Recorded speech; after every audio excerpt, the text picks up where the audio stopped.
მოგესალმებით ეთერშია სტასუტევის საინფორმაციო გამოშვება დღის მთავარ სიახლეებს მარია მელიავა გაგაცნობთ. საქართველოს პრემიერ-მინისტრი ირაკლი ყობახიძე სინგაპურის პრემიერ-მინისტრ ლოურენს ვონგს შეხვდა. მთავრობის ადმინისტრაციის ცნობით შეხვედრისას ყურადღება გამოხულდა ორი ქვეყნის მრავალწლიან ნაყოფიერ ურთიერთობებზე, რომელიც ურთიერთპატივისცემასა და საერთო ინტერესების სფეროებში თანამშრომლობას ეფუძნება. მხარეებმა ისაუბრეს ორ ქვეყანას შორის პოლიტიკური დიალოგის კიდევ უფრო გააქტიურების მნიშვნელობაზე და როგორც ორმხრივ, ისე მრავალმხრივ ფორმატებში ნაყოფიერ თანამშრომლობაზე. ხაზი გაესვა საქართველოს მნიშვნელოვან როლს ევროპისა და აზიის დაკავშირებადობაში. მხარეებმა ასევე განიხილეს სატრანსპორტო და ტურიზმის სექტორში თანამშრომლობის პერსპექტივები. ირაკლი ყობახიძემ სინგაპურის პრემიერ-მინისტრის საქართველოში ვიზიტით მოიწვია. მთავრობის მეთაურმა ისტანას რეზიდენციის საპატიო სტუმართა წიგნში სამახსოვრო ჩანაწერი გააკეთა. აღნიშნულია ინფორმაციაში. ბაზიანის საერთაშორისო აეროპორტის პროექტით სინგაპურის მთავარი სამოქალაქო საერთაშორისო აეროპორტის ჩანგის მმართველი გუნდი დაინტერესდა. შესაბამისი განცხადება მედიასთან საქართველოს ეკონომიკის მინისტრმა მარიამ ქრუვიშვილმა გააკეთა. მისი თქმით, მათ ფაქტობრივად დაადასტურეს ინტერესი მონაწილეობა მიიღონ იმ ტენდერში, რომელსაც საქართველოს მთავრობა პარტნიორი კომპანიის შერჩევისას გამოაცხადებს. მისივე განცხადებით შეხვედრაზე აღინიშნა, რომ საქართველო გამორჩეულად საინტერესო ქვეყანაა ინვესტიციების მიმართულებით და თვალსაჩინოა ის ზრდა, რომელიც საქართველოს ეკონომიკის არაერთ სექტორში აქვს. პოზიტიური მომენტია, როდესაც ჩვენს ელჩს ექნება შესაძლებლობა გადასცეს რწმუნებათა სიგელები გერმანიის პრეზიდენტს. იმედი მაქვს, ეს იქნება გერმანიასთან ურთიერთობების პოზიტიური გადატვირთვის შესაძლებლობა. ამის შესახებ საქართველოს ვიცე-პრემიერმა საგარეო საქმეთა მინისტრმა მაკა ბოჭორიშვილმა განაცხადა. მისი თქმით, გერმანიის ახალი ელჩის ჩამობრძანება საქართველოში იქნება შესაძლებლობა, რომ ქვეყნებს შორის ურთიერთობები ნორმალურ ჩარჩოებში მოექცეს. თუმცა იმედი მაქვს, ელჩის მიერ სიგელების გადაცემა და გერმანიის ახალი ელჩის ჩამობრძანება საქართველოში იქნება შესაძლებლობა, რომ ჩვენს ქვეყნებს შორის ურთიერთობები მოექცეს ნორმალურ ჩარჩოებში, უფრო მეტად განვითარდეს ისე, როგორც სჭირდება გერმანიასაც და ჩვენს ქვეყანასაც, განაცხადა ბოჭორიშვილმა. მივესალმები ევროკავშირის ძალისხმევას გააუქმოს სირიის მიერ ოკუპირებული აფხაზეთისა და ცხინვალის უკანონო აღიარება საქართველოს მთავრობის დუმილის ფონზე. ამის შესახებ საქართველოს მეხუთე პრეზიდენტი სალომე ზურაბიშვილი სოციალურ ქსელში წერს. მივესალმები ევროკავშირის ძალისხმევას გააუქმოს სირიის მიერ ოკუპირებული აფხაზეთისა და ცხინვალის უკანონო აღიარება. საქართველოს მთავრობის დუმილის ფონზე ევროკავშირი იცავს ჩვენს სუვერენიტეტს. საქართველოს ტერიტორიული მთლიანობა უდავოა, მადლობა ჩვენს ევროპელ პარტნიორებს, წერს ზურაბიშვილი. ვერაზე მომხდარი დაჭრისა და მკვლელობის ფაქტზე არსებული ინფორმაციით თავდაპირველად შელაპარაკება დაკავებულის დედასა და დაჭრილებს შორის მოხდა. კერძოდ, კი კაფედან გამოსულ ახალგაზრდებს, რომელთა ავტომანქანაც დაკავებული საცხოვრებელი სახლის წინ იდგა, ქალმა შენიშვნა მისცა. არსებული ინფორმაციით სწორედ აღნიშნულის შემდეგ განახორციელა დაკავებულმა გასროლა. როგორც ირკვევა, ავტომანქანაში მყოფი 4 პირიდან ცეცხლსასროლი იარაღიდან გასროლილი ტყვია 3-ს მოხვდა, მძღოლი კი არ დაშავებულა. რაც შეეხება მეოთხე დაჭრილს, ის ტაქსით გადაადგილდებოდა, რა დროსაც მას გასროლილი ტყვია მოხვდა. რაც შეეხება დაკავებულს, ის კლინიკაშია გადაყვანილი, ვინაიდან როგორც შინაგან საქმეთა სამინისტრო აცხადებს, მან დაკავებისას დაზიანება მიიღო, რადგან უწყების ცნობით სამართალდამცველებს შეიარაღებული წინააღმდეგობა გაუწია.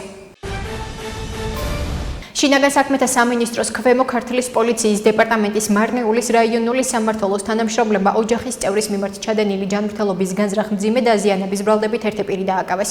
შინაგან საქმეთა სამინისტროს ინფორმაციით გამოძიებით დადგინდა, რომ ბრალდებულმა მარნეულის მუნიციპალიტეტში ურთიერთშელაპარაკებისას მეუღლეს ცივი იარაღით ჭრილობები მიაყენა. დაპირისპირებისას ასევე დაზიანება მიიღო ბრალდებულის დედამაც. დაშავებულები შესაბამისი სამედიცინო დახმარების გაწევის მიზნით კლინიკაში გადაიყვანეს. ნათქვამია გავრცელებულ ინფორმაციაში.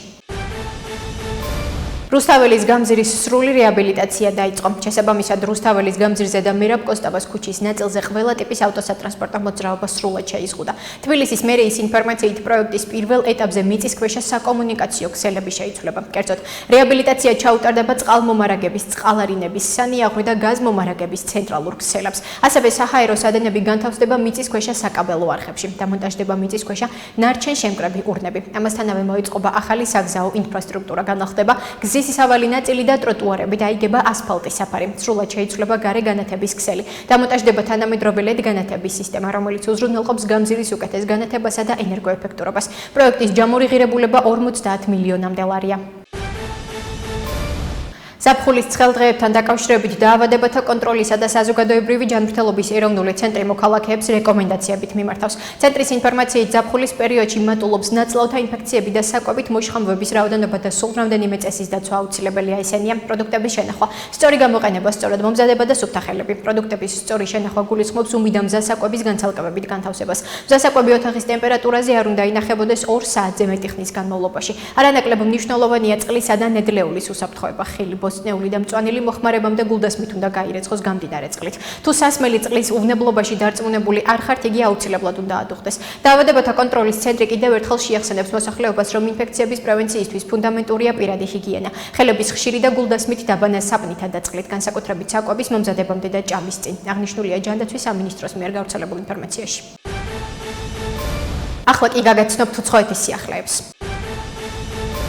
უკრაინაში ომის დასასრულებლად ახალი იდეებია საჭირო. ამის შესახებ აშშ-ის სახელმწიფო მდივანმა მარკო რუბიომ ფილიპინებში რუსეთის საგარეო საქმეთა მინისტრ სერგეი ლავროვთან შეხვედრის შემდეგ ჟურნალისტებს განუცხადა, თუ მშვიდობა დამყარდება, ეს მოხდება ახალი იდეებისა და კონცეფციების დამსახურებით და ჩვენ მზად ვართ. შესაბამის გარემოსა და ფორმატში ზოგიერთი მათგანი წარმოვადგინოთ, თუ ამისთვის პირობები ხელსაყრელი იქნება. ჩვენ მზად ვართ ეს როლი შევასრულოთ, განაცხადა მარკო რუბიომ. მისი თქმით, ლავროვთან კარგი და გულწრფელი საუბარი ჰქონდა. ასევე რუბიომ აღნიშნა, რომ აშშ მზად არის უკრაინაში ომის დასრულების მიზნით თავისი ძალა და გავლენა გამოიყენოს. მთავარი გამოწვევაა ვიპოვოთ ისეთი დასასრული, რომელიც ორივე მხარისთვის მისაღები იქნება. ჩვენ ვცდილობთ ვიპოვოთ ეს კომპრომისი და მის ძიებას კვლავაც გავაგრძელებთ. ეს პოზიცია დღესაც გამოვხატეთ და წარსულშიც დავაფიქსირეთ.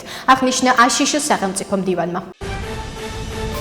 ევროკავშირის წევრი ქვეყნები რუსეთის წინააღმდეგ სანქციების 21 პაკეტს შეთანხმდნენ. ინფორმაციას ევროკომისიის პრეზიდენტი ურსულა ფონ დერ ლაიენი ავრცელებს. მივესალმები რუსეთის წინააღმდეგ სანქციების 21 პაკეტს შეთანხმებას, მაშინ როდესაც უკრაინამ სამხედრო ინიციატივა მოიპოვა, ჩვენი სანქციები რუსეთის საომარი ძალისხმევის ეკონომიკური საფუძვლების დასუსტებას განაგრძობს, წერს ურსულა ფონ დერ ლაიენი X-ზე. მისი თქმით, სანქციების ახალ პაკეტში ტრანზაქციების აკრძალვის სიას 32 რუსული ბანკი, ასევე კრიპტო კომპანიები და ნავთობის სავაჭრო პლატფორმები დაემატა. ასევე რუსი მებრძოლების ევროკავშირში შესვლის ოფიციალურად აკრძალვის მიმართულებით მნიშვნელოვანი ნაბიჯი გადავდგით, აცხადებს ევროკომისიის პრეზიდენტი.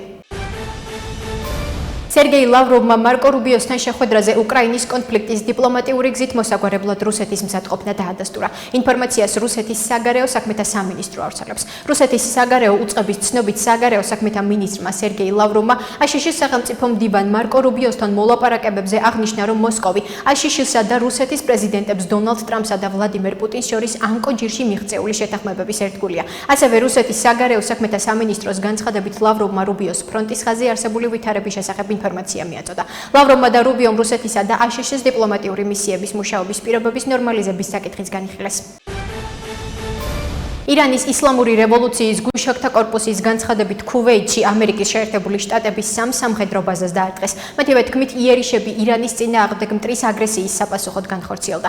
დარტყმები განხორციელდა ბავშვების მკვლელი ამერიკის არმიის საბრძოლო მასალისა და ლოჯისტიკის საწყობებზე დოჰას ბანაკში, ასევე ალ-სალემის ბაზაზე მდებარე საწვავის აუზებსა და არფიჯანის ბანაკში განთავსებულ საბრძოლო მასალის საწყობებზე, აცხადებს ირანის ისლამური რევოლუციის გუშაგთა კორპუსი. ასეთი იყო მიმდინარე სიახლეები მომავალ შეხვედრამდე.